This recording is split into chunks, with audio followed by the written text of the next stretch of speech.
Olá, bom dia, paz a todos. Vamos à leitura de um texto da Palavra de Deus para nossa meditação. Na primeira epístola de Paulo aos Coríntios, no capítulo 6, o versículo de número 20. Assim está escrito: Porque fostes comprados por bom preço. Glorificai, pois, a Deus no vosso corpo e no vosso espírito, os quais pertencem a Deus. Aqui estamos diante de uma palavra reveladora de Deus, transmitida ao apóstolo Paulo e dele para nós, no sentido de saber o que aconteceu conosco. Nós, então, observamos dentro desse texto que ele traz a nós uma realidade que todos precisamos saber, que fomos comprados por Deus. Como assim? Se Deus é o nosso Criador, na essência, na origem, todos nós viemos à Terra por permissão de Deus, criados por Ele. O primeiro homem, Adão, como sabemos, foi formado do pó da terra por Deus. Deus disse: façamos o homem segundo a nossa imagem e conforme a nossa semelhança. E deu as coordenadas sobre onde o homem estaria e qual seria a responsabilidade dele diante de Deus, de guardar e lavrar a terra. E ele residia num jardim belo, maravilhoso, cheio de belezas e delícias, e mais do que isso, a constante presença de Deus. Até o momento em que houve uma indução de Satanás e uma desobediência, e então eles cederam a uma ordem que Jesus tinha dito para não fazer, não comer, e eles fizeram. Então isto retratou uma desobediência, uma rebelião, uma ingratidão daquele que foi criado contra o seu Criador, ou seja, do homem para com Deus. Isto porque o adversário tinha este desejo de se colocar acima de Deus. Ele foi feito por Deus como um querubim ungido. Tinha tantos privilégios e oportunidades de adorar a Deus, mas um dia decidiu querer ser igual ou maior que Deus. Portanto, ele foi destronado do seu lugar, foi lançado abaixo, perdeu a sua essência de querubim ungido e tornou-se então um adversário ferrenho. Como ele não pode confrontar a Deus diretamente, ele vai atingir a criatura humana formada por Deus, conforme a sua imagem, segundo a sua semelhança, onde Deus havia depositado ali o seu propósito para arruinar esta vida e tirá-lo, então, da presença de Deus.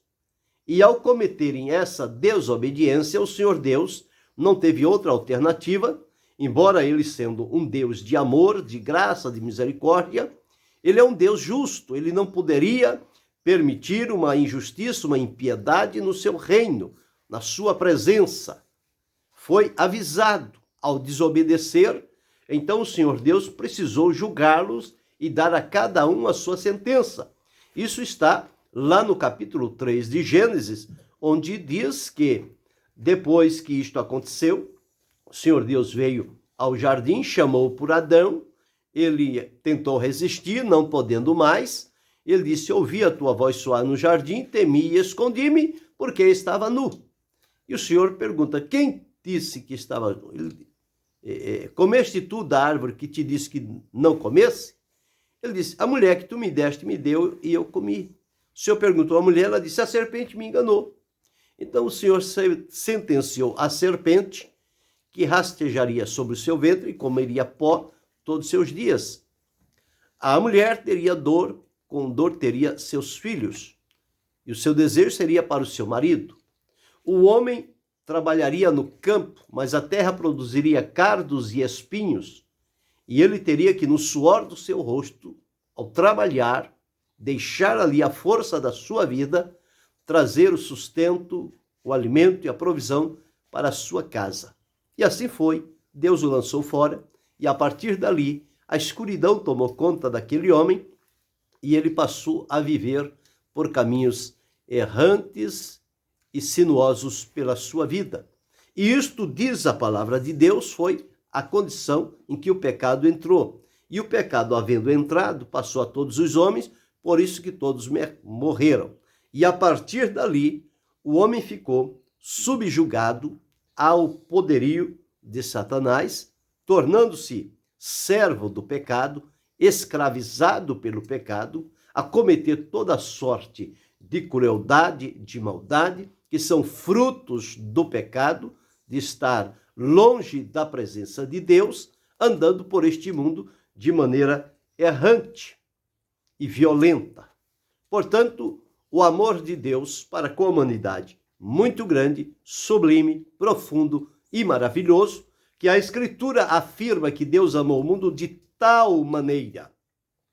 Então Deus, neste seu amor, jamais deixaria aquele que foi criado pelas suas mãos viver errante por este mundo afora, após haver perdido a eternidade que lhe estava conferida, perdido a vida física, que não tinha limitação de dias, e a vida espiritual, a comunhão ininterrupta que o homem tinha com Deus. Tudo isto ele perdeu. Então começou a andar como que às cegas, apalpando-as por meio desta terrível escuridão. Mas o Senhor Deus, como eu disse, o amor dele não lhe permitiu ficar impassível nesta situação, mas ainda antes da fundação do mundo, ele tinha elaborado o seu plano, o plano redentor, o plano da salvação, para alcançar novamente este homem, esta mulher que desgarrou-se da presença de Deus, vivendo no mundo, no pecado, na maldade e errante, para que ele pudesse retornar novamente. E nós observamos ao longo da palavra de Deus que Deus fez uma promessa lá quando sentenciou Adão, Eva e Satanás. O Senhor Deus disse lá em Gênesis, no capítulo 3 e o versículo de número 15, está escrito assim: E porei inimizade entre ti e a mulher, e entre a tua semente e a sua semente. Esta te ferirá a cabeça, e tu lhe ferirás o calcanhar. Aqui o Senhor Deus fez promessa de que enviaria um que seria da semente da mulher, que esmagaria a cabeça da serpente, significando aqui a Satanás. E o tempo passou, os séculos passaram, mas a palavra de Deus nos afirma que os profetas de tempos em tempos estavam anunciando que Deus haveria de enviar alguém para remir, para resgatar, para salvar esta humanidade perdida e trazê-la de volta reconciliada à presença de Deus. Porém, isto aconteceu na linguagem bíblica, na plenitude dos tempos, como o apóstolo Paulo deixou registrado aqui em Gálatas, no capítulo, deixa-me observar, no capítulo 4, Gálatas, no capítulo 4, versículo 4, diz assim: Mas vindo a plenitude do tempo, Deus enviou seu filho, nascido de mulher, nascido sob a lei, para remir os que estavam debaixo da lei, a fim de recebermos a adoção de filhos. Então, ao chegar à plenitude dos tempos, que foi um tempo estabelecido por Deus, o tempo que ele havia determinado de enviar o seu filho, então ele veio, nascido de mulher, porque a promessa era que a semente da mulher. E como foi então que Jesus nasceu? A Escritura afirma, quando o anjo apareceu a Maria e disse que ela foi a escolhida pelo Senhor e que ela daria luz ao Filho de Deus, que seria o Redentor da humanidade.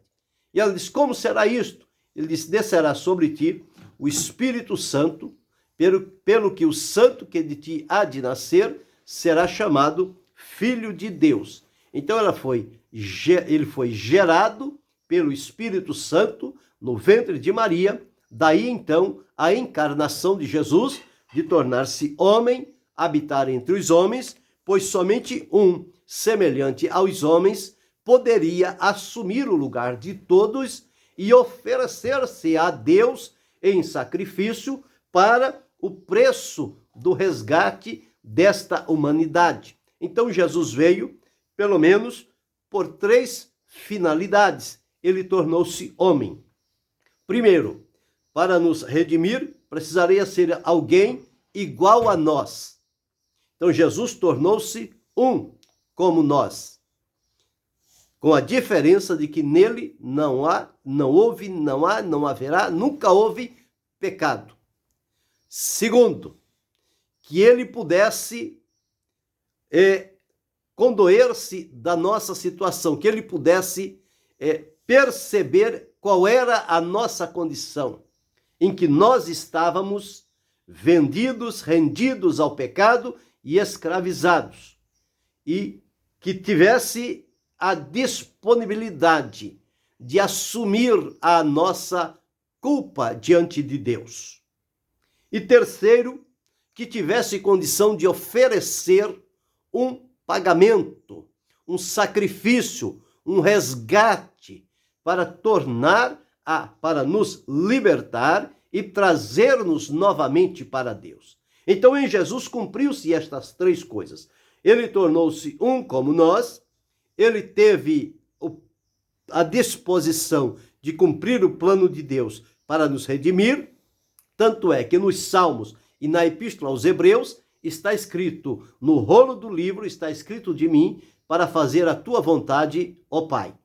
E terceiro, oferecer o preço, visto que dentre os homens ninguém poderia assumir esta função, porque todos pecaram e destituídos ficaram ou foram da glória de Deus, não havia nenhum que fizesse o bem e praticasse a justiça. Unicamente Jesus foi quem pôde fazer isto.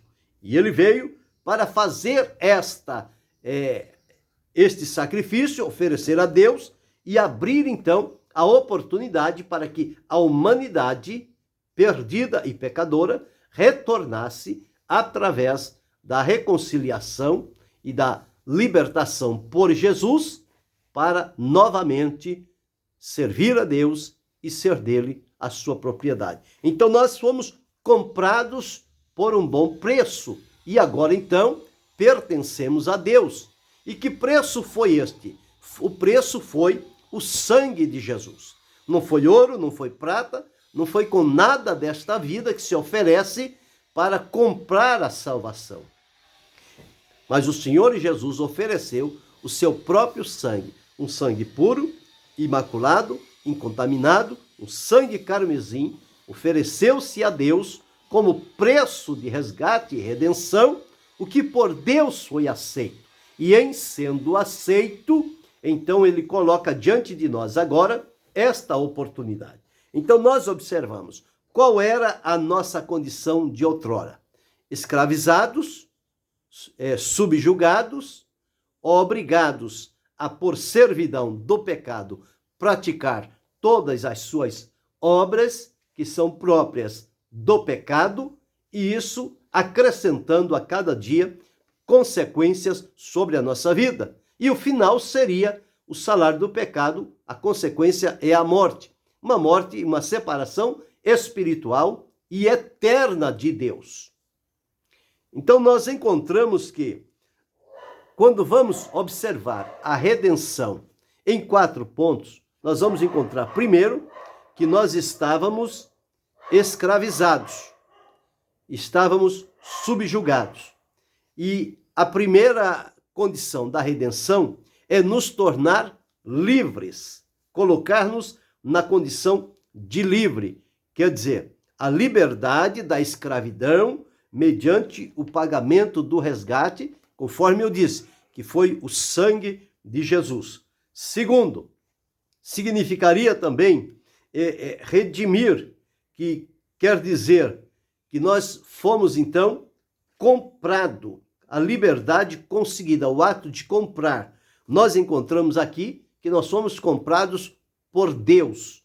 Deus, então, através do seu Filho, recebeu este resgate e sacrifício como o ato da compra, pelo qual o Senhor passou então a ter a posse daqueles que ele comprou. No caso, nós, os salvos agora, somos dele, porque ele pagou o preço por nós.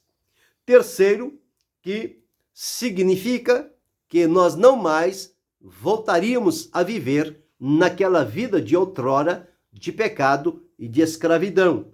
Uma vez que fomos libertos através do pagamento, não há mais dívida a ser paga.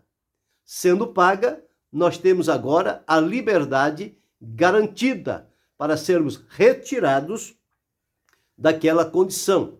E, por fim, enfatiza a ação de sermos retirados do mercado de escravos, a semelhança de José. Quando seus irmãos venderam aos ismaelitas, os ismaelitas foram ao Egito e lá então venderam a Potifar. Ele sempre seria um servo, até o dia em que Deus o honrou, o colocando no trono do Egito para governar na época da crise, e sendo maior que ele somente o soberano faraó. Então, num quadro explicativo, nós podemos entender de 6 maneiras o seguinte. Primeiro, existia um mercado de escravos. Era o lugar onde nós estávamos subjugados. Qual é a interpretação? O que é o mercado dos escravos? É o sistema do mundo. E esse sistema do mundo nós vamos encontrar em 1 João, no capítulo 5, e o versículo 9, está escrito assim, 5 e 19, digo. Está escrito assim: sabemos que somos de Deus e que todo mundo está no maligno. Então, o sistema mundano é o mercado que escraviza as pessoas. E isto é o mundo. Segundo, nós observamos que este mercado no qual nós estávamos escravizados tinha um senhor, ou tem um senhor. Quem é este senhor que domina sobre os escravos, subjugando-os para a prática do pecado? É Satanás. Isso encontramos em João, no capítulo 12, o versículo 31, palavras de Jesus, que assim está escrito: agora é o juízo deste mundo, agora será expulso o príncipe deste mundo. Então, o senhor dos escravos é o príncipe deste mundo, que é conhecido como Satanás. Terceiro, quem eram os escravos? Uma vez que havia o mercado dos escravos, o senhor dos escravos, precisaria haver também os escravos. E quem eram eles? Éramos nós, os pecadores, a humanidade, que estávamos todas perdidas em delitos e pecados diante da presença do Senhor. Isso observamos em Efésios, no capítulo 2, versículos 2 e 3, que está escrito assim: em que noutro tempo andastes, segundo o curso deste mundo, segundo o príncipe das potestades do ar, do espírito que agora opera nos filhos da desobediência, entre os quais todos nós também antes andávamos nos desejos da nossa carne, fazendo a vontade da carne e dos pensamentos, e éramos por natureza filhos da ira, como os outros também. Então, esta era a nossa condição de escravos. E qual era o problema que nos levou a frequentar e fazer parte de um mercado de escravos como escravos subjugados ao príncipe das trevas, que é Satanás. O maior problema foi aquele que já dissemos inicialmente, o pecado. A entrada do pecado arruinou para sempre toda a humanidade, com a única condição de libertação através deste alto preço que foi pago. Então, o problema era o pecado.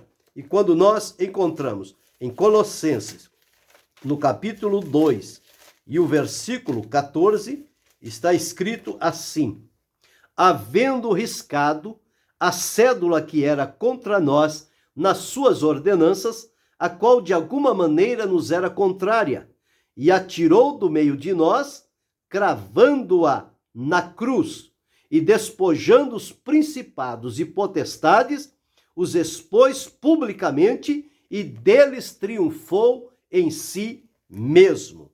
Então aqui observamos que o pecado é que realmente estava fazendo esta diferenciação na nossa vida, nos colocando numa condição de escravidão. Para ser tirado do mercado de escravos, era preciso oferecer um preço. O preço para libertar aquele escravo.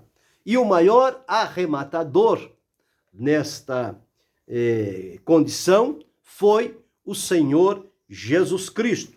Quando nós olhamos em Hebreus, no capítulo 2, os versículos 14 e 15, nós vamos entender, Jesus foi o maior arrematador, aquele que interessou-se por nós e ofereceu um preço. Agora, este preço ele não ofereceu a Satanás, ele ofereceu-se a Deus, porque o que foi atingido e imaculado foi a justiça e a santidade de Deus pela obediência, pela desobediência do homem em ceder ao pecado. E agora, então, precisava satisfazer a justiça divina, e isto seria somente através de um sacrifício de alguém que não tivesse consigo a marca do pecado. Então, em Hebreus, no capítulo 2, versículos 14 e 15, está escrito assim: e visto como os filhos participam da carne e do sangue, também ele participou das mesmas coisas, para que pela morte aniquilasse o que tinha o império da morte, isto é, o diabo, e livrasse todos os que, com medo da morte, estavam por toda a vida sujeitos à servidão. Então, Jesus foi este que veio a arrematar, ofereceu a Deus o preço. E que preço foi este? Nós já falamos sobre este preço, mas vamos ler em 1 Pedro, capítulo 1, versículos 18 e 19, onde está escrito assim: sabendo que não foi com coisas corruptíveis, como prata ou ouro, que fostes resgatados da vossa vã maneira de viver, mas com o precioso sangue de Cristo, como de um cordeiro imaculado e incontaminado, o qual, na verdade, em outro tempo foi conhecido, ainda antes da fundação do mundo, mas manifestado nestes últimos tempos por amor de vós. Então, observamos dentro desta explicação que nós estávamos no mercado de escravos, que é o sistema do mundo dominado pelo pecado, submissos ao senhor dos escravos, que é Satanás. Na condição de escravos era a condição de toda a humanidade. O problema que nos levou a viver na escravidão foi o pecado, que passou a todos os homens, e nós passamos a ser gerados e concebidos em pecado e vivendo em pecado. Porém, apareceu o arrematador, alguém que teve interesse em resolver a nossa situação. Foi Jesus, que colocou-se na mão de Deus o Pai. E o preço que ele ofereceu foi o seu sangue precioso. Nós encontramos em Hebreus, no capítulo 9, e o versículo, deixa-me ver, parece que o versículo 14. Versículo 14 diz assim: quanto mais o sangue de Cristo, que pelo Espírito eterno se ofereceu a si mesmo, imaculado a Deus, purificará as vossas consciências das obras mortas para servirdes ao Deus vivo.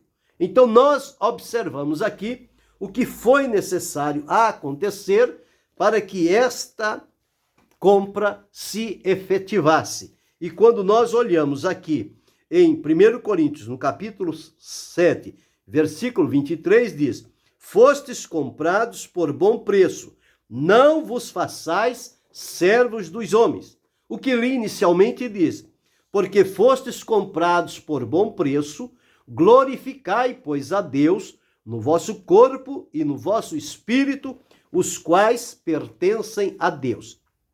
Então nós agora pertencemos a Deus em 4 condições. Primeiro, nós pertencemos a Deus por meio de uma compra, um alto preço. Fomos comprados com sangue. O sangue de Jesus foi o preço da nossa redenção. A ele custou tudo e a nós é oferecido de maneira gratuita por Deus. Por graça e misericórdia, Deus coloca diante de nós sacrifício para nos atrair, nos levar de volta para si e realizar em nós o seu plano, o seu propósito que ele tinha estabelecido já desde o princípio. Por isso que desfrutamos de paz, alegria, comunhão, porque o preço foi pago a Deus, a pena foi tirada, a condenação foi extinta e nós agora vivemos na liberdade do Filho de Deus para servir e adorá-lo com todo o nosso ser, de todo o nosso coração, com todas as nossas forças, de toda a nossa alma, de todo o nosso entendimento. É nesta condição. Então, em primeiro lugar, pertencemos a Deus por meio da compra. Fomos comprados. Em segundo lugar, pertencemos a Deus por adoção. Nós fomos adotados na família divina. E diz-nos que nós recebemos o espírito de adoção, pelo qual clamamos, Abba, Pai. Então, comprados com o seu próprio sangue, Atos, no capítulo 20, o versículo 28, deixa bem claro isto, dizendo assim: olhai, pois, por vós e por todo o rebanho, sobre que o Espírito vos constituiu bispo, para apacentardes a igreja de Deus, que ele resgatou com o seu próprio sangue. Então, comprados com sangue. E agora recebemos o espírito de adoção, pelo qual clamamos, Abba, Pai. A segunda condição de que somos propriedade do Senhor. A primeira, por termos sido comprados. A segunda, por sermos adotados. A terceira, porque ele nos elegeu ainda antes da fundação do mundo. Fomos eleitos pelo Senhor para desfrutar esta vida com Deus. E quarto, somos dele para sempre. Uma vez que ele nos resgatou com o seu próprio sangue, não temos mais a oportunidade de retornar ao mercado de escravos. Jesus disse: e dou-lhes a vida eterna, e nunca hão de perecer, e ninguém as arrebatará da minha mão. Eu sempre costumo dizer, quando falo sobre a redenção e o resgate, uma pequena história que vi no começo da minha fé. Um pastor, dando um estudo, uma ocasião, ele fez uma ilustração sobre este ponto. Ele disse que havia um garoto que havia construído um barquinho, um pequeno barquinho, certamente lá com os elementos necessários, não sei se de madeira ou qual material, mas ele construiu um pequeno barquinho e todas as vezes que chovia, ele colocava aquele barquinho nas poças de água e ficava ali alegre e feliz, porque o barquinho dele estava se movendo sobre as águas. Era o encanto, a alegria, a satisfação do coração daquela criança. Mas um determinado dia deu uma chuva muito forte e ele colocou o barquinho e a corrente da água levou aquele barquinho embora. Ele o perdeu de vista, não encontrou mais e ficou agora sem aquilo que ele havia criado. Perdeu o poder sobre aquele barquinho. E, passado um dia, com seu pai foi à cidade e, passando em um determinado lugar, numa pequena loja, encontrou numa vitrine lá um barquinho. Ele chegou, aproximou-se, o coração pulsou forte, porque ele entendeu e identificou que aquele era o seu barquinho que ele tinha construído. E ele então diz ao responsável: este barquinho é meu, fui eu que construí este barquinho. Ele falou: pois é, mas agora ele não pode mais ser seu, ele está aqui para a venda. É preciso então comprá-lo para que ele se torne seu. Ele então assegurou àquela pessoa que ia conseguir o dinheiro e voltar lá para comprar o barquinho. E assim aconteceu. Ele voltou, comprou o barquinho e, ao senhor entregar o barquinho nas mãos dele, a primeira ação dele foi pegar aquele barquinho, trazê-lo ao coração e dizer: barquinho, você agora é meu 2 vezes. Primeiro, porque eu te fiz. Segundo, porque eu te comprei. Vamos para casa. E levou de volta, alegre e feliz. Foi exatamente isto que Deus fez comigo e com você. Quando nós somos resgatados, Deus nos leva para o coração dele e fala agora para mim, para você, para cada um de nós: você agora é meu 2 vezes. Primeiro, porque eu te fiz, e segundo, porque eu te comprei.